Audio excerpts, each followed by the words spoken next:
प्रधानमंत्री नरेंद्र मोदी ने विकसित भारत संकल्प यात्रा के लाभार्थियों से किया संवाद।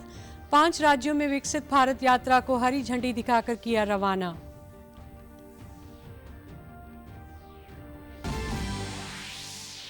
भारतीय सेना के शौर्य का प्रतीक विजय दिवस आज। राष्ट्रपति और प्रधानमंत्री ने सैनिकों को किया याद।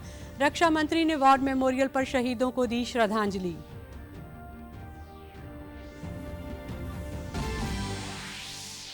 उपराष्ट्रपति जगदीप धनखड़ कल अंतर्राष्ट्रीय गीता महोत्सव का कुरुक्षेत्र में विधिवत रूप से करेंगे उद्घाटन। कुरुक्षेत्र विश्वविद्यालय में गीता सेमिनार की भी करेंगे शुरुआत।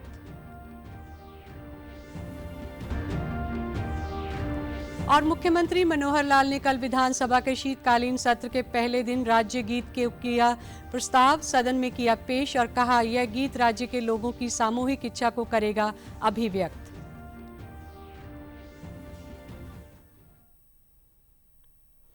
नमस्कार, मैं जगजीत कौर। अब समाचार विस्तार से। प्रधानमंत्री नरेंद्र मोदी ने आज विकसित भारत संकल्प यात्रा के लाभार्थियों से संवाद किया। साथ ही उन्होंने हाल ही में 5 राज्यों में आए विधानसभा चुनाव परिणाम के बाद वहां विकसित भारत संकल्प यात्रा को हरी झंडी दिखाकर रवाना किया। इस दौरान उन्होंने अपने संबोधन में कहा कि देश के लोग विकसित भारत संकल्प यात्रा में बढ़ चढ़कर भाग ले रहे हैं और यात्रा का जोरदार स्वागत कर रहे हैं। आज देश भर के युवा विकसित भारत संकल्प यात्रा के ब्रांड एम्बेसडर बन रहे हैं। पीएम ने कहा कि यहाँ दूसरों से उम्मीद खत्म हो जाती है, वहाँ मोदी की गारंटी शुरू हो जाती है। देश के सैकड़ों छोटे शहर ही विकसित भारत की भव्य इमारत को सशक्त करने वाले हैं। उन्होंने कहा कि विकसित भारत संकल्प यात्रा को हरी झंडी भले ही मोदी ने दिखाई है, लेकिन सच्चाई यह है कि आज देशवासियों ने इस यात्रा की कमान संभाल ली है। कि देश का जन मन इस यात्रा को लेकर कितना ज्यादा उत्साहित है। एक जगह जहां पर यात्रा खत्म होती है, वहां से दूसरे गांव या शहर के लोग इस यात्रा की अगुवाई करने लग जाते हैं। और मैंने देखा है, नौजवान तो आजकल सेल्फी का भरपूर उपयोग करते हैं। गाड़ी के साथ अपनी सेल्फी भी करवा लेते हैं और वो अपलोड भी करते हैं।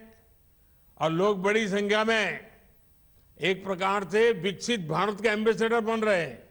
नमो ऐप को डाउनलोड करके उसमें विकसित भारत के एम्बेसडर बनने की योजना है, सब उससे जुड़ रहे हैं।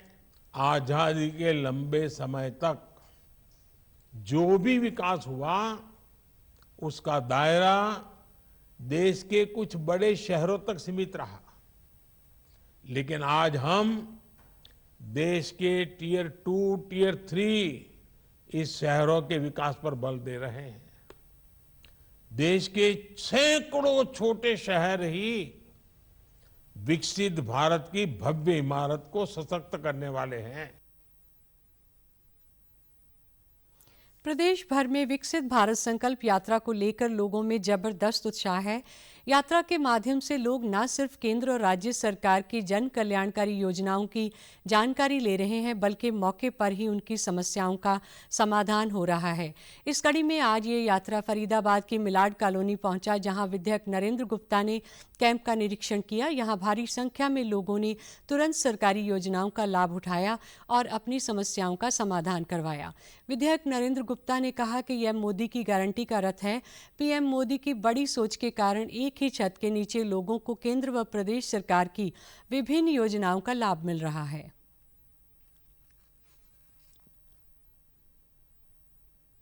केंद्र सरकार की जितनी भी योजना है उनको धरातल पे उतारने का हम हमेशा काम करते हैं। बहुत से लोग हैं जिनको अभी भी वो योजना नहीं मिली। आज इस प्लेटफॉर्म पे हमने अधिकतर सरकारी अधिकारियों को बुलाया हुआ है, वो यहीं पे उनका रजिस्ट्रेशन करके उन योजनाओं को का लाभ देने का हम काम करेंगे। और निश्चित ही देश के यशस्वी प्रधानमंत्री मोदी की बहुत बड़ी सोच है कि एक जगह इतने लोगों को एकत्रित करके उन्हें सुविधाएं देने का काम करेंगे। वहीं योजनाओं के लाभार्थियों ने बताया कि यह यात्रा गरीबों के लिए बहुत अच्छी है। पीएम मोदी का सपना है कि योजनाओं का लाभ सभी तक पहुंचे और इस कैंप के माध्यम से ऐसा हो पाया है। पहले हमें कार्यालय के चक्कर लगाने पड़ते थे, लेकिन अब घर के नज़दीक ही कई सुविधाएं मिल रही हैं। बहुत अच्छा लग रहा है सर, पास में आ गए आप हमारा काम करने के लिए। आपका बहुत बहुत धन्यवाद। धुएं से भी छुटकारा मिल जाएगा, लकड़ी की परेशानी थी वो भी नहीं मिलती, वो भी परेशानी दूर हो जाएगी। धन्यवाद बहुत बहुत मोदी का, अच्छा काम हुआ है। गरीब लोगों को सबको लाभ मिल रहा है इससे, और सारी जितनी भी हमारी हरियाणा की योजनाएं हैं, सारी योजनाएं गरीबों तक पहुंचाई जा रही हैं। और प्रधानमंत्री जी का जो सपना है कि गरीबों तक हमारा सारा लाभ पहुंचे, तो सब तक पहुंचे, और ये सब तक पहुंच रहा है, और सब खुशी की लहर है सब में। हमारे घर में गैस सिलेंडर नहीं थे और चूल्हा जलाते हैं, चूल्हे पे खाना बनाते हैं। बहुत अच्छा है, गैस सिलेंडर फ्री मिलने में बहुत अच्छा है। सिरसा जिले के पनिहारी गांव में आज विकसित भारत संकल्प यात्रा पहुंचने पर ग्रामीणों ने यात्रा का जोरदार स्वागत किया।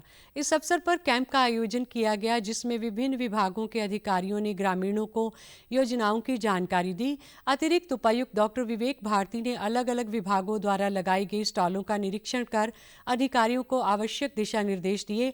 इस दौरान कालांवाली के पूर्व विधायक व भाजपा नेता बलकौर सिंह सहित अन्य अधिकारीगण भी मौजूद रहे। अतिरिक्त उपायुक्त ने बताया कि अब तक जिले भर में 2 LED वैनों द्वारा इस यात्रा के दौरान लोगों को सरकार की योजनाओं का लाभ दिया जा रहा है। सोमवार से लगभग 4 और वैन अलग अलग गांव में जाएंगी। यात्रा के दौरान लगाए गए कैंपों का ग्रामीण लोग काफी लाभ उठा रहे हैं। जनता विकसित भारत की क्या परिकल्पना है उसको देख पा रही है, साथ ही उनकी जो प्रॉब्लम्स हैं उनका मौके पे समाधान कराने की कोशिश की जा रही है, और बहुत सी फैसिलिटीज़ हेल्थ की, ग्रिड की, CSC सेंटर से जो मिलने वाली हैं वो उनको प्रदान की जा रही है। लोग खुश हैं और जो सेवाएं मिल रही हैं उसके बारे में बता भी रहे हैं। हेल्थ से उनको जो कहीं बेनिफिट हुए हैं उसके बारे में भी बता रहे हैं। वहीं कैंप में पहुंचे ग्रामीणों ने बताया कि यह सरकार का अच्छा कदम है। गांव में ही उनके सभी कार्य हो रहे हैं, जिसके लिए वे सरकार का धन्यवाद करते हैं। लगा है, इन्होंने हमें अपनी बीमारी के बारे में बताया है और इन्होंने हमें दवाई दी है, और मैं पहले भी दवाई ले रहा हूँ, और शायद हमें इससे कोई फायदा होगा। और गांव में आए हैं तो हमें इससे फायदा बहुत अच्छा लग रहा है कि जो हमें सिरसा जाना पड़ना था, किसी अफसर को मिलना था, वो जो सब के सब अफसर हमें गांव में मिल गए हैं। सर जो मेला चल रहा है सर, इससे जो लेडीज घर में बाहर आने से संकोच हो रही थी ना, उनको बाहर आने का मौका मिला है सर। इसमें जो किसी के मन में कोई भी समस्या हो, वो अपने इतने सभी अधिकारी बैठे हुए हैं, सभी से कुछ भी पूछ सकते हैं, अपनी जो भी अंदर समस्या हो अपनी शेयर कर सकते हैं सर। विकसित भारत संकल्प यात्रा के दौरान प्रदेश में जनसंवाद कार्यक्रम भी कराया जा रहा है, जिसमें विधायक, मंत्री और अधिकारी मौके पर लोगों के रूबरू होकर उनकी समस्याओं का निपटारा कर रहे हैं। इसी कड़ी में आज फतेहाबाद के बोदीवाली और करनाल के गांव पाड़ा में यात्रा के पहुंचने पर लोगों ने मौके पर ही सरकार की अनेक योजनाओं की जानकारी ली और उनका लाभ उठाया। फतेहाबाद के विधायक दूड़ाराम ने गाँव में लगाई गई स्टॉलों का निरीक्षण किया। आज देश भर में विजय दिवस मनाया जा रहा है। 1971 में 13 दिन तक चले युद्ध के बाद आज ही के दिन भारत ने पाकिस्तान पर जीत हासिल की थी। युद्ध में देश के लिए बलिदान होने वाले सैनिकों ने आज श्रद्धांजलि भी दी गई। पाकिस्तान के साथ युद्ध के बाद ही बांग्लादेश का एक नया अलग राष्ट्र के रूप में निर्माण हुआ था, जिसे पूर्वी पाकिस्तान के नाम से जाना जाता था। भारत ने युद्ध में बांग्लादेश की सेना का समर्थन किया था। पाकिस्तान ने आत्मसमर्पण करते हुए बांग्लादेश के निर्माण को सहमति दी थी। राष्ट्रपति द्रौपदी मुर्मू ने विजय दिवस पर देश के वीर सैनिकों को नमन किया। राष्ट्रपति ने सोशल मीडिया प्लेटफॉर्म एक्स पर कहा कि 1971 के युद्ध के दौरान हमारे सशस्त्र बलों ने निस्वार्थ बलिदान को राष्ट्र कृतज्ञतापूर्वक याद करता है। विजय दिवस पर मैं उन बहादुरों को श्रद्धांजलि अर्पित करती हूं जिन्होंने अद्वितीय साहस दिखाया और ऐतिहासिक जीत हासिल की। प्रधानमंत्री नरेंद्र मोदी ने भी विजय दिवस पर देश के वीर सैनिकों को नमन करते हुए एक्स पर कहा कि आज विजय दिवस पर हम उन सभी बहादुर नायकों को श्रद्धांजलि अर्पित करते हैं जिन्होंने 1971 में निर्णायक जीत सुनिश्चित करते हुए कर्तव्य निष्ठा से भारत की सेवा की। उनकी वीरता और समर्पण राष्ट्र के लिए अत्यंत गौरव की बात है। उनका बलिदान और अटूट भावना हमेशा लोगों के दिलों और हमारे देश के इतिहास में अंकित रहेगा। भारत उनके अदम्य साहस और भावना को सलाम करता है। विजय दिवस पर रक्षा मंत्री राजनाथ सिंह ने आज राष्ट्रीय समर स्मारक पर देश के बहादुर सैनिकों की वीरता को नमन किया और उन्हें श्रद्धांजलि अर्पित की। उनके साथ सीडीएस जनरल अनिल चौहान भी मौजूद रहे। राजनाथ सिंह ने कहा कि हमें अपनी सशस्त्र सेनाओं पर गर्व है, जिन्होंने हर परिस्थिति में निडर होकर हमारे देश की रक्षा की है। विजय दिवस के अवसर पर हिसार के लघु सचिवालय में स्थित जिला युद्ध स्मारक पर प्रशासन व सेवानिवृत्त सैनिकों सहित स्थानीय लोगों ने शहीदों को पुष्प अर्पित किए और देश सेवा में अपने प्राण देने वाले वीरों को याद किया। इस अवसर पर उपायुक्त उत्तम सिंह ने कहा कि विजय दिवस हमें याद दिलाता है कि हमारे सैनिक बहुत बहादुर हैं और उन्होंने पूरे मन से देश की सेवा की है। उन्होंने सैनिकों के परिवार के लिए संवेदनाएं व्यक्त करते हुए कहा कि आज के दिन की ऐतिहासिक जीत के लिए उन्होंने बधाई देता हूं। युवाओं को संदेश देते हुए उपायुक्त ने कहा कि देश सेवा से बड़ी कोई सेवा नहीं है, इसलिए युवाओं को बढ़ चढ़कर सेना में शामिल होना चाहिए। विजय दिवस हमें हमेशा से ही इस चीज़ की याद दिलाता रहा है कि हमारे जो सैनिक हैं कितने बहादुर हैं और कितने मन से उन्होंने इस देश की सेवा की है। और मैं सभी जितने भी हमारे सर्विंग सोल्जर्स हैं और जिनकी फैमिलीज़ है, जिनके यहाँ सेक्रीफाइस हुआ, बलिदान हुआ है, उनको मेरी तरफ से डीप सीटेड ग्रेटिट्यूड एक्सप्रेस करता हूँ। और मेरे सभी जो सैनिक साथी हैं उनको मैं बधाई देता हूं कि उन्होंने इतनी बड़ी जीत हासिल की थी इस दिन पे। सेना से बड़ी कोई सर्विस नहीं हो सकती इस देश के लिए, तो बढ़ चढ़ कर हिस्सा लें और देश की सेवा करें। वहीं सेवानिवृत्त सैनिकों ने कहा कि आज ही के दिन सन 1971 में भारतीय सेना ने शौर्य पराक्रम से पाकिस्तान को करारी शिकस्त दी। उन्होंने बताया कि इस युद्ध में हरियाणा के लगभग 307 सैनिक वीरगति को प्राप्त हुए थे, जिनमें से 17 सैनिक हिसार जिले में से थे। आज का दिन सभी देशवासियों के लिए बड़ा दिन है, क्योंकि 1971 की लड़ाई में पाकिस्तान के 93,000 सैनिकों ने भारतीय सेना के सामने आत्मसमर्पण किया था। 16 दिसंबर के दिन ही मोर देन 93,000 ट्रूप्स ने सरेंडर किया था। तो सभी सैनिकों के लिए, देश के लिए बहुत ही गौरवशाली पल है। 1971 में आज ही के दिन भारत ने पाकिस्तान के ऊपर अपने शौर्य पराक्रम के साथ सेना ने कब्जा किया था और बांग्लादेश को पाकिस्तान से अलग कर दिया था। इसमें हमारे पूरे हरियाणा से तकरीबन 307 योद्धा वीरगति को प्राप्त हुए थे, जिसमें 16 हिसार जिले से थे। बलिदानी हैं, जो सूरवीर हैं, योद्धा हैं, जिन्होंने अपनी मातृभूमि के लिए, अपने देश के लिए, अपने तिरंगे के लिए अपने प्राणों का बलिदान दिया, अपने देश की रक्षा करते हुए। हम उनको नमन करने के लिए और उनको श्रद्धांजलि देने के लिए आज शौर्य स्थल हिसार में इकट्ठे हुए हैं। 16 दिसंबर 1971 को भारत ने पाकिस्तान को युद्ध में करारी शिकस्त दी थी और मात्र 2 दिन में पाकिस्तान के घुटने टिकवा दिए थे। पाकिस्तान के 93,000 सैनिकों ने आत्मसमर्पण कर दिया था, जो दूसरे विश्व युद्ध के बाद सबसे बड़ा सैनिक आत्मसमर्पण था। इस दिन को विजय दिवस के रूप में मनाया जाता है। अंबाला के 96 वर्षीय सूबेदार सेवा सिंह ने 7 बमों को निष्कर्ष किया और युद्ध में अहम भूमिका निभाई थी। इस बहादुरी के लिए भारत सरकार ने उन्हें शौर्य चक्र से सम्मानित किया। 1971 की जो लड़ाई, उसमें मैंने बहुत बड़ा हिस्सा लिया और राष्ट्रपति का हैंडशेक दूसरा और अच्छी खूबियाँ जो थी वो बाहर निकाल के पाला। वहीं पूर्व सैनिकों और उनके परिजनों ने विजय दिवस की शुभकामनाएं देते हुए कहा कि भारतीय सेना के साहस से ही हमें यह विजय मिल सकी। हमें अपने वीर सैनिकों पर गर्व है। उन्होंने बताया कि मोदी सरकार भी भूतपूर्व सैनिकों के लिए अनेक योजनाएं चला रही है। 1 रैंक 1 पेंशन का मुद्दा हल करने के पर वे मोदी सरकार का आभार प्रकट करते हैं। 90,000 सैनिक कैप्चर करके हमने और पाकिस्तान के जर्नल के हथियार गिरा दिए और पाकिस्तान ने हैंड ऑफ कर दिया। मेरा एक लाइक बेटा था, वो खोया गया जो, पर चलो मांगता तो बहुत है, दुख भी बहुत है, पर चलो देश के लिए नाम अमर कर गया। देश के लिए लड़ाई लड़ी है उसने, देश के लिए शहादत दी है, लड़ते लड़ते शहीद हो गया। तो मुझे इस बात का गर्व है। तो बेटा गया नहीं है, हमारे बीच में है, मैं बीच में समझता हूँ। तो उसने बड़े साहस के साथ लड़ाई की। मेरे ब्रदर थे जो वो तो 63 में भर्ती हो गए थे, वो 71 की उन्होंने लड़ाई लिया। और मेरे पिताजी हैं वो फ्रीडम फाइटर थे, तो मेरे सगे चाचा जी वो फ्रीडम फाइटर थे। तो उन्होंने भी गवर्नमेंट ने उनका भी उस टाइम बहुत स्वागत किया। अभी तो उनकी बहुत पेंशन मिली है उनको। और जो मोदी सरकार है जी, उन्होंने हमारा इतना हमारा जो मुद्दा बहुत देर से अड़ा होता, बाकी सरकारों ने उनको हल नहीं किया है।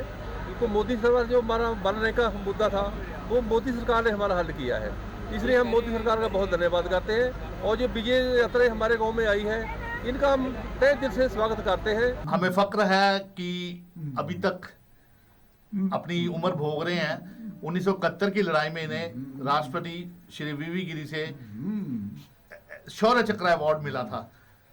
इन्होंने शौर्य चक्र जो मिला था इन्होंने पाकिस्तानी बॉम्ब्स रिफ्यूज किए थे अपने हाथों से, और उसकी बहादुरी से गवर्नमेंट ऑफ इंडिया ने खुश होकर इनको शौर्य चक्र से नवाजा था।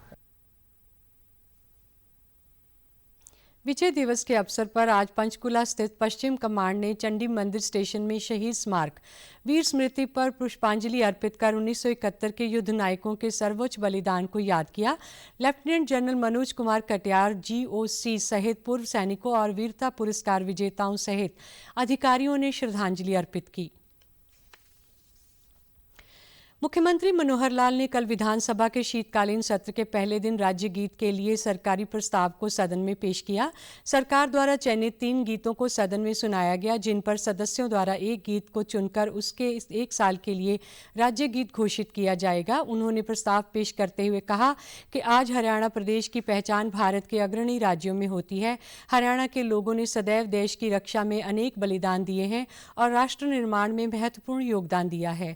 उन्होंने कहा कि यद्यपि हरियाणा का अपना राज्य चिन्ह है, लेकिन प्रदेश का कोई राज्य गीत नहीं है जो इसके इतिहास और संस्कृति का प्रतिनिधित्व करता हो और जिसमें इसके लोगों के गुण और योगदान समाविष्ट हों। सीएम ने कहा कि राज्य सरकार ने समाचार पत्रों में विज्ञापन के माध्यम से जनता से गीत आमंत्रित किए थे, जिसके जवाब में 204 प्रविष्टियां मिली, जिनमें से 3 का चयन किया गया, जिन्हें सदन के समक्ष राज्य गीत के रूप में विचारार्थ रखा गया। उन्होंने कहा कि प्रारंभ में 1 साल की अवधि के लिए राज्य गीत के रूप में अपनाया जाएगा। मुझे आशा है कि यह गीत राज्य के लोगों की सामूहिक इच्छा को अभिव्यक्त करेगा। मुख्यमंत्री ने कहा कि सदन के सदस्य गीतों को पढ़कर और सुनकर 19 दिसंबर को अपने विचार प्रस्तुत करें और यदि गीत का कोई नया प्रारूप भी देना चाहते हैं तो दे सकते हैं। माननीय सदन का समर्थन चाहता हूं। मुझे आशा है कि यह गीत इस सदन की और राज्य के लोगों, जिनका हम सभी प्रतिनिधित्व करते हैं, की सामूहिक इच्छा को अभिव्यक्त करेगा। मैं इन 3 विकल्पों को आपके विचार के लिए प्रस्तुत करता हूं और आपकी राय चाहता हूं कि इन 3 विकल्पों में से किस गीत को प्रारंभ में आज से 1 साल की अवधि के लिए राज्य गीत के रूप में अपनाया जाए। 204 में से 3 अगर किसी ने निकाले हैं, वही मंथन करके ही निकाले हैं। किसी के मंथन को नकार दे और हमारा मंथन ही सब फाइनल होगा, ऐसा नहीं है। सबका विचार आएगा, उसके बाद जो करना करेंगे बाद में। मेरा निवेदन है, विचारों में भी दिक्कत आएगी, बाद में लिखित में हम ले लें, आप लोग ले लें, आप लिखित में से अपना देख लें, कंसेंसस बनता तो करेंगे, नहीं कंसेंसस तो नहीं करेंगे। हाँ, आप विचार भी रखें, कोई दिक्कत नहीं। अगर आपने कोई गीत का नया प्रारूप लाके देना तो लाके दे देना, कोई नया गीत देना, कोई दिक्कत। मुख्यमंत्री मनोहर लाल ने विधानसभा के शीतकाल सत्र के पहले दिन प्रश्नकाल के दौरान विधायक नीरज शर्मा द्वारा पूछे गए प्रश्न के जवाब में कहा कि सरकार द्वारा राज्य वित्त आयोग के माध्यम से सभी शहरी निकायों को विकास कार्यों के लिए state on tax revenue SOTR का 7% हिस्सा प्रदान किया जाता है। निकायों द्वारा विभिन्न मदों में उपलब्ध राशि को खर्च करने के बाद आवश्यकता पड़ने पर राज्य सरकार द्वारा अतिरिक्त अनुदान दिया जाता है। उन्होंने कहा कि विधायक द्वारा नगर निगम फरीदाबाद में निधि के अभाव में विकास कार्य न होने की जानकारी दी गई है। इस पर यह अवगत कराना आवश्यक है कि 30 नवंबर 2023 तक नगर निगम फरीदाबाद के पास लगभग 600 करोड़ रुपए की राशि उपलब्ध है। यदि निधि की आवश्यकता पड़ती है, निश्चित रूप से सरकार अनुदान देगी। तो स्टेट फाइनेंस कमीशन के माध्यम से 7% जो हमारे बजट का ये जो हमारा SOTR है, सेल्फ ओन रेवेन्यू जो टैक्स है, उसका 7% हम देते हैं और बांट करके देते हैं। इसके बाद भी किसी के पास कम पड़े तो स्टेट ने आश्वासन दिया हुआ कि हम देंगे, लेकिन वो 606 करोड़ में से अगर वहां पैसा तो वहां लगाना ही पड़ेगा उनको, तो पहले उसका अनुमान एक पता करा के कि जिस हद की इनकी मांगे हैं उस पर वो क्यों नहीं कर रहे हैं। वो हमारा अर्बन लोकल बॉडीज डिपार्टमेंट उन्होंने लिखा है उनको कि किस मद में कितना पैसा 606 करोड़ में है, अगर आपके पास आप लगाइए, अन्यथा अगर ये सिस्टम चालू रहेगा तो स्टेट का ही बजट बिगड़ेगा हमारा। तो इसलिए इस विषय पर जानकारी लेने के बाद अगर उन मदों में पैसा नहीं है 606 करोड़ में तो निश्चित दिया जाएगा। वहीं कांग्रेस विधायक वरुण चौधरी द्वारा लगाए गए प्रश्न के जवाब में मुख्यमंत्री ने कहा कि 1976 से पहले गजेटेड और नॉन गजेटेड के वेतन, अलाउंस इत्यादि के बिल निकालने का अलग नियम था। इसके अनुरूप राज्य पत्रित अधिकारी स्वयं के बिल और सैलरी बिल स्वयं साइन करते तथा गैर राज्य पत्रित अधिकारी डीडीओ के माध्यम से बिल निकलवा सकते थे, लेकिन 1976 में उस समय की सरकार ने 12 जुलाई 1976 को यह व्यवस्था बंद करके सभी बिल और सैलरी के लिए डीडीओ पावर के लिए एक अधिकारी को ऑथराइज कर दिया। मुख्यमंत्री ने कहा कि यह विषय 47 साल पुराना है, लेकिन किसी ने यह विषय कभी नहीं उठाया। 1976 के नियमों में जो बदलाव किया गया था, वर्तमान में इनमें बदलाव का कोई विचार नहीं है। जरूर कोई ना कोई समय या तो कमी देखी गई होगी या सरकार ने वो पावर अपने हाथ में ली बजाय अकाउंटेंट जनरल को एक पावर दिए रखने के लिए, तो ये व्यवस्था परिवर्तन किया गया है। और आज इस संदर्भ में कोई असेंबली में या कोई सरकार के नाते कोई विचार हमारे पास सामने नहीं आया है। हाँ, कोई व्यवस्था परिवर्तन का विषय होता है और उसमें कहीं कोई नया विचार किसी विधायक के सामने आता है, अगर वो उसका कोई प्रारूप, कोई ड्राफ्ट बना करके उसमें चेंज करने के लिए सदन के सामने रखेंगे या सरकार के सामने रखेंगे तो हम जरूर उस पर विचार करेंगे। अंतोगत्वा हित में, लोक हित में, सदस्यों के हित में, सरकार के हित में अगर कोई व्यवस्था परिवर्तन करने की बात आएगी जरूर करेंगे। अभी इस विषय पर हमारा कोई विचार भी नहीं है और कोई हमने इस पर सोचा भी नहीं। उपराष्ट्रपति जगदीप धनखड़ कल अंतर्राष्ट्रीय गीता महोत्सव का कुरुक्षेत्र में विधिवत रूप से उद्घाटन करेंगे। इस दौरान राज्यपाल बंडारू दत्तात्रेय व मुख्यमंत्री मनोहर लाल भी उपस्थित होंगे। उपराष्ट्रपति द्वारा उद्घाटन के बाद महोत्सव के मुख्य कार्यक्रमों की कल से शुरुआत होगी, जो 24 दिसंबर तक चलेंगे। महोत्सव का आयोजन कुरुक्षेत्र के ब्रह्म सरोवर पर किया जा रहा है। उपराष्ट्रपति के आगमन को लेकर उपायुक्त शांतनु शर्मा ने कार्यक्रम स्थल का निरीक्षण किया। कुरुक्षेत्र विकास बोर्ड के सीईओ अखिल पिलानी ने बताया कि गीता जयंती महोत्सव के उद्घाटन की तैयारियां पूरी कर ली गई हैं। उपराष्ट्रपति गीता महोत्सव के उद्घाटन के अलावा कुरुक्षेत्र विश्वविद्यालय में गीता सेमिनार का भी उद्घाटन करेंगे। साथ ही वे हरियाणा पैविलियन DIPR की राज्य प्रदर्शनी का उद्घाटन करेंगे और गीता आरती में भी शिरकत करेंगे। माननीय उपराष्ट्रपति जी जो हमारा गीता जयंती समारोह का ऑफिशियल इनॉग्रेशन करेंगे, ओपनिंग सेरेमनी का, जिसमें पहले सेमिनार और उसके बाद ब्रह्म सरोवर पर जो हमारे असम पवेलियन, हरियाणा पवेलियन और DIPR की स्टेट एग्जीबिशन, ग्रुप फोटो और उसके बाद आरती में भी वो शामिल होंगे। सब इसकी आज एक रिहर्सल की गई थी, सबकी ड्यूटीज़ लगा दी हैं अलग अलग वेन्यूज़ पे। कुरुक्षेत्र विश्वविद्यालय के कुलपति डॉक्टर सोमनाथ सचदेवा ने कहा कि यह हमारे लिए बड़ी खुशी की बात है कि विश्वविद्यालय में आयोजित गीता सेमिनार का उद्घाटन उपराष्ट्रपति करेंगे। श्री जगदीप धनखड़ जी इसके मुख्य अतिथि रहने वाले हैं और इसका जो उद्घाटन समारोह है सेमिनार का, उसके अंदर वो हमारे चीफ गेस्ट रहेंगे। और इसके साथ ही अब की बारी एक विशेष जो प्रोजेक्ट कुरुक्षेत्र विश्वविद्यालय को दिया गया वो है हरियाणा पवेलियन का आयोजन करना। हम सब जानते हैं कि हरियाणा पवेलियन हर साल गीता जयंती के अवसर पर ब्रह्म सरोवर के तट पर लगाया जाता है और विभिन्न विभाग उसको लगाते रहे। अब की बारी ये जिम्मेवारी कुरुक्षेत्र विश्वविद्यालय को दी गई है और इस हरियाणा पवेलियन के माध्यम से हमारी जो हरियाणवी संस्कृति है, हरियाणवी लोक कलाएँ हैं, जो हरियाणवी खान पान है, इन सब का बहुत ही उत्कृष्ट प्रदर्शन हरियाणा पवेलियन के माध्यम से किया जाएगा। इसमें हमारे जो विभिन्न विभाग हैं, जैसे MSc होम साइंस है, जैसे हमारे पास टूरिज़्म डिपार्टमेंट है, हमारा department of youth and cultural affair है, हमारा डिपार्टमेंट ऑफ फाइन आर्ट्स है।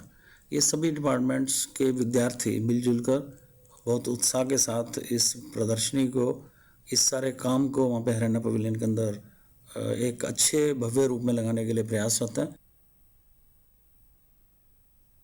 विकसित भारत संकल्प यात्रा के अंतर्गत राज्यपाल बंडारू दत्तात्रेय ने कल भक्त फूल सिंह महिला विश्वविद्यालय खानपुर कला के शोधार्थियों व शिक्षकों से सीधा संवाद किया।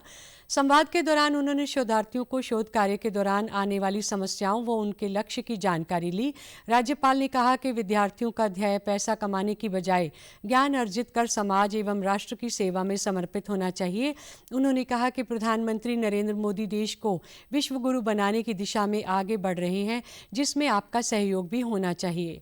राज्यपाल ने कहा कि शोधार्थियों को नौकरी मांगने वाला नहीं अपितु नौकरी देने वाला बनना चाहिए। नकारात्मकता को सदैव दूर रखें और जिज्ञासा व सकारात्मकता के साथ आगे बढ़ें। नई शिक्षा नीति में तकनीक, नवाचार और शोध पर विशेष ध्यान दिया गया है। साथ ही राज्यपाल ओपी जिंदल ग्लोबल यूनिवर्सिटी में आयोजित 74वां अखिल भारतीय वाणिज्य सम्मेलन में बतौर मुख्य अतिथि शामिल हुए। इस दौरान उन्होंने कहा कि यह आयोजन भारत में वाणिज्य और प्रबंधन शिक्षा के भविष्य को पूर्ण रूप देने में आधारशिला के रूप में कार्य कर रहा है। भारत में नवाचार और स्टार्टअप के क्षेत्र में बड़ी ऊंचाई हासिल की है। इन क्षेत्रों में रोजगार की अपार संभावनाएं हैं। इसलिए प्रधानमंत्री नरेंद्र मोदी नवाचार और उद्यमिता को बढ़ावा देने के लिए अटल इनोवेशन मिशन, डेयरी उद्यमिता विकास योजना, स्टार्टअप इंडिया जैसी पहलों से देश को नई ऊंचाइयों तक ले जाने के लिए निरंतर प्रयासरत हैं। हरियाणा सरकार ने भी इस विषय पर गंभीरता से कार्य करते हुए स्टार्टअप इनोवेशन और उद्यमिता को प्रोत्साहित करने के लिए स्टार्टअप नीति 2022 लागू की है, जिसका उद्देश्य उद्यमियों के लिए विश्वस्तरीय इनक्यूबेटर सुविधा स्थापित करना है। कुरुक्षेत्र के रहने वाले हरियाणा सरस्वती धरोहर विकास बोर्ड के उपाध्यक्ष धुम्मन सिंह किरमच को सरस्वती नदी के उत्थान और जल संरक्षण के लिए जल शक्ति मंत्रालय, जल संसाधन, नदी विकास और गंगा संरक्षण विभाग की तरफ से सम्मानित किया गया। दिल्ली में आयोजित कार्यक्रम में धुम्मन सिंह किरमच को जल प्रहरी अवार्ड से सम्मानित किया गया। देश के कुल 32 लोगों को इस अवार्ड से सम्मानित किया गया। धुम्मन सिंह का बाढ़ और भारी वर्षा की स्थिति में प्राकृतिक जलाशयों के माध्यम से जल संरक्षण में बड़ा योगदान रहा है। अपनी इस उपलब्धि पर धुम्मन सिंह ने खुशी जताते हुए कहा कि प्रधानमंत्री नरेंद्र मोदी और मुख्यमंत्री मनोहर लाल द्वारा चलाई गई जल संरक्षण नीतियों के कारण उन्हें यह सम्मान प्राप्त हुआ है। वह लंबे समय से जल संरक्षण का कार्य कर रहे हैं और पवित्र सरस्वती नदी को भारतीय धरा और दोबारा आवृत करने के प्रयास में लगे हैं। प्रधानमंत्री नरेंद्र मोदी जी और माननीय मुख्यमंत्री मनोहर लाल जी की देखरेख की वजह से, इनके विजन की वजह से एक 2019 में जल प्रहरी अवार्ड जल शक्ति मंत्रालय और कई मंत्रालयों की तरफ से शुरू किए गए। ये उन लोगों को देने शुरू किए गए जिन लोगों ने पानी के ऊपर, उनके रिजर्वायर के ऊपर, उनके ऊपर अच्छा काम किया हो। तो 2023 में हरियाणा से मुझे ये सम्मान प्राप्त हुआ है और इसमें सरस्वती हेरिटेज डेवलपमेंट बोर्ड ने माननीय मुख्यमंत्री मनोहर लाल जी के नेतृत्व में जिस तरह से काम किया और जिस विजन से लेकर मुख्यमंत्री जी का जो विजन है कि किस तरह से सरस्वती दोबारा से पुनः प्रभावित हो, उसको लेकर उस योजना पे हमने 2 से 3 साल में ये ऐसा काम किया जिसकी वजह से उस एजेंसी, जो इनकी सर्च एजेंसी है, उसकी नज़र में हमें लगा कि हम अच्छा कार्य कर रहे हैं, सरस्वती बोर्ड, हरियाणा सरकार अच्छा कार्य कर रही है। तो उन्होंने ये जल प्रहरी जो अवार्ड है ये हमें वहां पर प्रदान किया। प्रधानमंत्री नरेंद्र मोदी और ओमान के सुल्तान हैथम बिन तारिक के बीच आज नई दिल्ली में बातचीत हुई। विदेश मंत्रालय ने कहा कि पीएम मोदी के द्विपक्षीय वार्ता के लिए हैदराबाद हाउस में ओमान के सुल्तान का गर्मजोशी से स्वागत किया गया। बातचीत के एजेंडों में दोनों देशों के बीच आपसी संबंधों की समीक्षा करना और भविष्य में सहयोग को आगे ले जाने का कार्यक्रम तैयार करना शामिल था। तारिक भारत की 3 दिन की सरकारी यात्रा पर आए हैं। इससे पहले राष्ट्रपति द्रौपदी मुर्मू और प्रधानमंत्री नरेंद्र मोदी ने आज राष्ट्रपति भवन में सुल्तान का औपचारिक स्वागत किया। सुल्तान हैथम बिन तारिक की भारत की ये पहली यात्रा है। समाचारों में आज इतना ही। नमस्कार।